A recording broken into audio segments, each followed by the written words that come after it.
కుండలిని రహస్యం రచించినది ఓం స్వామి గారు. 3వ భాగము పఠనము చేస్తున్నది పద్మజ. కుండలిని ధ్యానమూలకంలో కుండలిని ఆరంభం. వారంతా హరహర మహాదేవ్ అంటూ ఘోషించారు. వీరభద్రుడు, భద్రకాళి గణసమేతులై యజ్ఞవాటిక ప్రవేశించి ఎదురైన ప్రతి వస్తువును, ప్రతి ఒక్కరిని ధ్వంసం చేసి మట్టుపెట్టసాగారు. అనేక మంది దేవతలు పలాయనం చిత్తగించారు. మరికొందరు వీలైన చోట దాక్కున్నారు. కొంతమంది పోరాడడానికి ప్రయత్నించారు. కాని క్షణంలో 1000వ వంతు కూడా నిలవలేకపోయారు వారు. దక్ష ప్రజాపతి కాని మరెవరైనా కాని వారి తరపున శివుడితో పోరాడడం నిరర్ధకం కాకపోయినా నిష్ప్రయోజనం. అది మిగిలిన దేవతలందరూ గ్రహించారు. శివుడి సైన్యం పూదోటలో ఏనుగులలాగా అదుపులేని తమ విధ్వంసం కొనసాగించారు. వారు దేవతలను గాక దక్షుడిని వెంబడించారు. అతని అమర్యాదకరమైన ప్రవర్తనే సతీశివులను ఆగ్రహావేశులను చేసింది. దక్షుడి అహంకారమే వారి దేవతామూర్తిని వారి నుంచి విడదీసింది. తన సైన్యాన్ని ఆదేశిస్తున్న దక్షుడిని వీరభద్రుడు గుర్తించాడు. ఒక్క అంగలో దక్షుడిని చేరుకున్నాడు. అతని ఎదురుగా నిల్చొని ఒక్క మాట కూడా పలుకకుండా శివుడి ఆజ్ఞానుసారం ఒక్క వేటుతో దక్షుడి శిరస్సు నరికివేశాడు. ఆయన గణాలు తమ విధ్వంసం కొనసాగించుతూనే ఉన్నవి. ఇది యుగాంతంగా పరిణమించుతుందేమోనని భీతి చెందిన దేవతలు తమ పరివార సమేతంగా శివుడి ఘనతను, ఆయన కరుణా తరంగాన్ని కొనియాడి కీర్తించసాగారు. కొన్ని క్షణాల తరువాత మన భూమిపైన అది కొన్ని 1000 సంవత్సరాలకు సమానం. శివుడు శాంతించాడు. కాని ఆయన ఎవ్వరితోనూ పలకలేదు.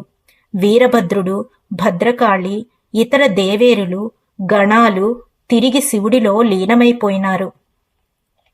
ఆయన అక్కడ మౌనంగా విచారగ్రస్తుడై కూర్చున్నాడు. తిరిగి శివుడు సామరస్యాన్ని పునరుద్ధరించగలడని, ఆయన ధ్యానం వేలాది సంవత్సరాలు సాగుతుంది కనుక ఆయన మళ్లీ యోగముద్ర ధరించక మునిపే ఆయన ఈ పని పూర్తి చేయాలని దేవతలందరికీ తెలుసు. దక్షుడిని క్షమించవలసినదిగా ఆయనను వేడారు. వారి అభ్యర్థనలతో శివుడు యజ్ఞస్థలానికి వెళ్ళాడు.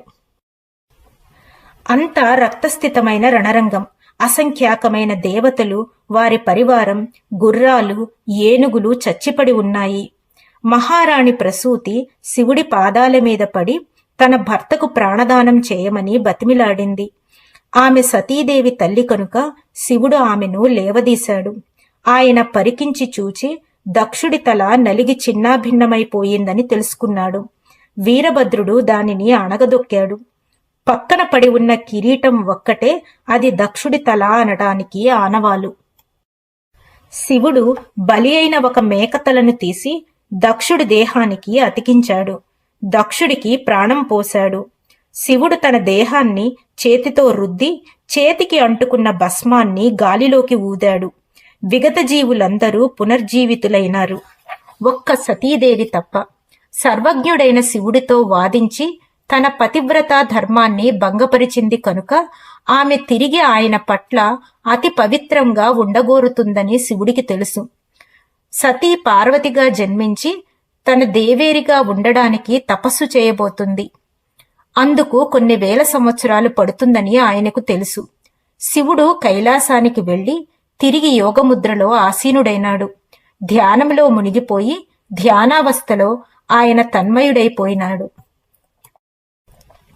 పార్వతీ జననం. కాలక్రమేణా తారకాసురుడనే రాక్షసుడు దేవలోకాన్ని, ఇతర లోకాలను జయించడం ఆరంభించాడు. అతను అమిత శక్తిశాలి, అజేయుడు అయినాడు. వేలాది సంవత్సరాలు సాగిన అతని కఠోర తపస్సుకు బ్రహ్మ ప్రత్యక్షం కాక తప్పలేదు. అప్పటికి దక్షయజ్ఞ ధ్వంసం జరిగిపోయింది. సతి దేహత్యాగం చేసిందని, శివుడు మరొకరిని తన దేవేరిగా అంగీకరించడని తారకాసురుడికి తెలుసు. కనుక శివుడి కుమారుడు మాత్రమే తనను చంపగలిగేటట్లు తారకాసురుడు బ్రహ్మను వరం కోరాడు. దేవాది దేవత సతీదేవి హిమవంతుడికి, ఆయన పట్టపురాణి మేనకకు పార్వతిగా జన్మించింది. పార్వతి తీవ్రమైన తపస్సు చేసి శివుడిని భర్తగా పొందింది. దక్షుని వలె కాక హిమవంతుడు, వినయశీలుడు, రుజువర్తనుడు అయిన రాజు. తన కుమార్తె వరాన్ని ఆయన హృదయపూర్వకంగా అంగీకరించాడు. పార్వతిని తన దేవేరిగా చేసుకున్న కొద్ది కాలంలోనే ఆ ఆదియోగి తిరిగి తన ధ్యానావస్థలో మునిగిపోయాడు. దేవతలంతా నిశ్చేష్టులైనారు. శివపార్వతుల సంయోగం వల్ల జన్మించే కుమారుడు తారకాసురుడిని అంతం చేయాలన్నది వారి తీవ్ర కాంక్ష.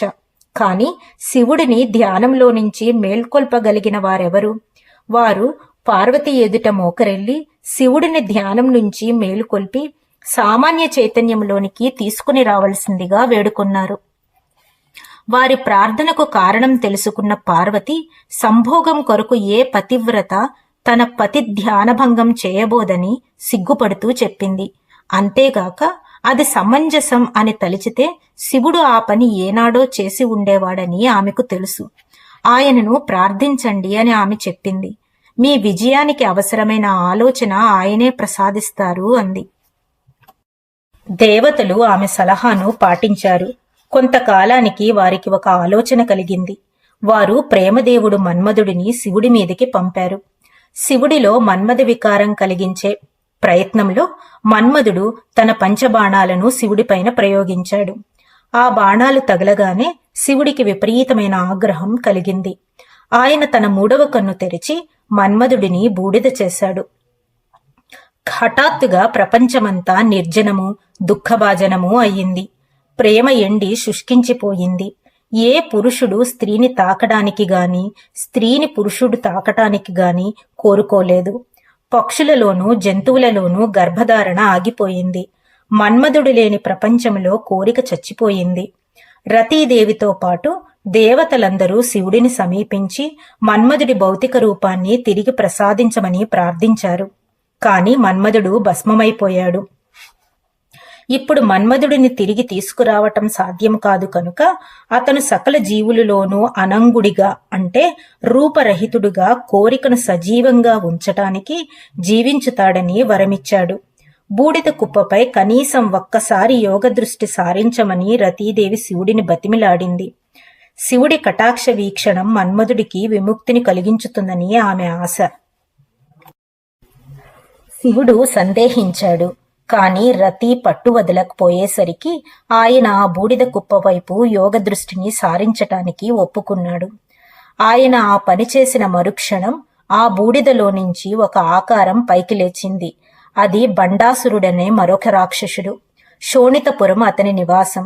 అతను దేవతలపైన ఇంకా ఘోరాలు జరిపి ధ్వంసం చేశాడు. కుంగిపోయి దిక్కుతోచక దేవతలంతా నిత్య త్రిలోక సంచారి అయిన నారదుడిని సమీపించి సలహా అడిగారు. నారదుడు వారిని యజ్ఞం చేయమని సలహా ఇచ్చాడు. అంతా యజ్ఞంతోనే మొదలయ్యింది కనుక యజ్ఞంతోనే ముగుస్తుంది. ఆ దేవాది దేవతే కరుణించాలిప్పుడు అని నారద మహర్షి అన్నారు. దేవతలంతా కూడి బ్రహ్మాండమైన యజ్ఞం ఏర్పాటు చేశారు. ఆ యజ్ఞకుండంలో అగ్నిలో నుంచి అఖిలాండ కోటి బ్రహ్మాండ నాయకి మహా త్రిపుర సుందరిగా ఆవిర్భవించింది. ఇది అతి ముగ్ధ మనోహర రూపం.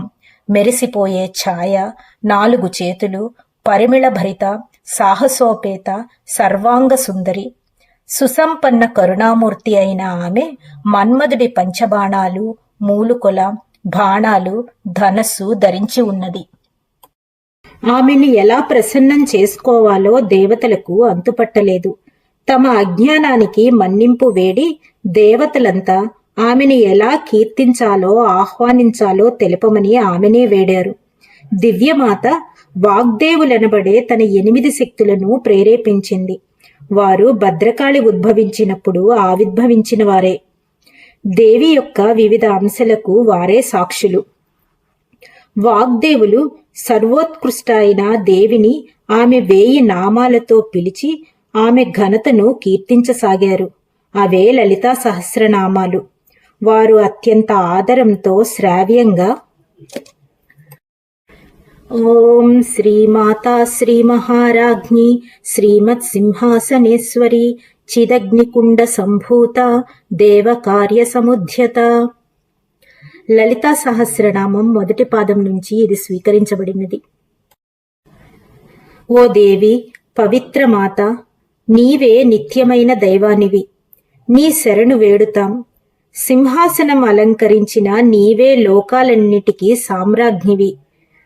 తల్లి, మానసాజ్ఞలో ఉద్భవించిన ఉన్నత ఆశయాలను నెరవేర్చటానికే నువ్వు అవతరించుతావు.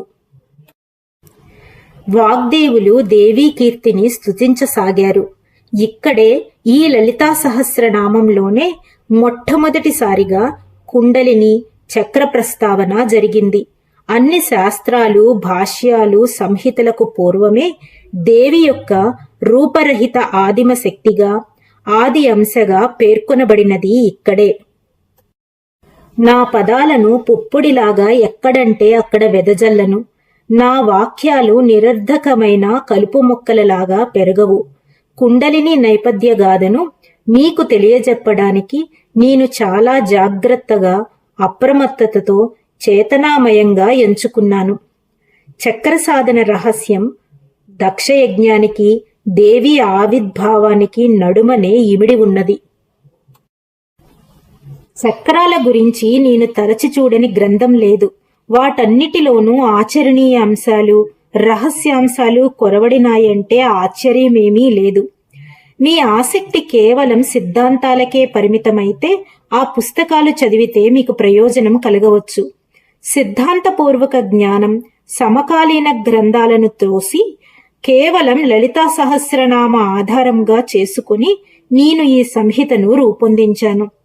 పాలలో వెన్నెల కుండలిని సాధనలో ఎదురయ్యే ఆటంకాలు, అధిగమించే మైలురాళ్లు అన్నీ ఈ ఇతిహాసంలోనే ఉన్నవి. ఈ పుస్తకంలో నా పలుకులు కుండలిని సత్యాన్ని స్వానుభవంలో తెలుసుకోగోరిన వారికే గాని కేవలం చదివి పక్కన పెట్టేవారికి కాదు. నా మట్టుకు నేను దేవిని రూపరహిత అంశాలు రెండింటిలోనూ 2 దశాబ్దాలుగా ప్రార్థించుతూ వచ్చాను. ఆమెను తాంత్రిక పద్ధతిలోనూ, వైదిక పద్ధతిలోనూ ప్రార్థించాను. ఆమెను చూశాను. నేనే ఆమెనైనాను. నా లోపల ఆమెను ఆసీనురాలిని చేశాను. హిమాలయ వనాల్లో, శ్మశానాలలో, గుహలలో, చెట్ల నీడన, దిక్కుమాలిన ప్రదేశాలలో ఆ తల్లి ఒడిలో ఆటలాడాను. ఆమె యవ్వన రూపంతో క్రీడించాను. ఇది సాధ్యమా అని మీకు సందేహం కలిగితే ఈ పుస్తకం పక్కన పెట్టి మీరు నమ్మగలిగిన మరేదైనా ఈనాటి వార్తాపత్రిక లేక మీ చేతనా మానసం అంగీకరించి అర్థం చేసుకోగల మరి ఏదైనా చదవమని నా ప్రోత్సాహం. నా స్వానుభవమే ఈ కృషికి మూలాధారం. చక్రాలను గురించిన పరమసత్యం. ఎటువంటి అతిశయోక్తులు, చక్కెర లేపనాలు లేకుండా మీ ముందుంచుతున్నాను. మానవజాతి ఈ భూమి మీద ఇతర గ్రహాలపై నివాసుల మేలు కోరి హయగ్రీవుడు ఈ లలితా సహస్రనామాన్ని అగస్త్య మహర్షికి తెలియజెప్పాడు. కనుక ఈ పుస్తకములో మీరు చదివేదంతా సూటిగా హయగ్రీవుడి నోటి నుంచి ఊడిపడింది. నమోస్తు దేవి. ఈ భాగాన్ని ఇక్కడితో ముగిస్తున్నాను. వచ్చే భాగంలో మళ్ళీ కలుద్దాం. అంతవరకు సెలవు. ధన్యవాదాలు.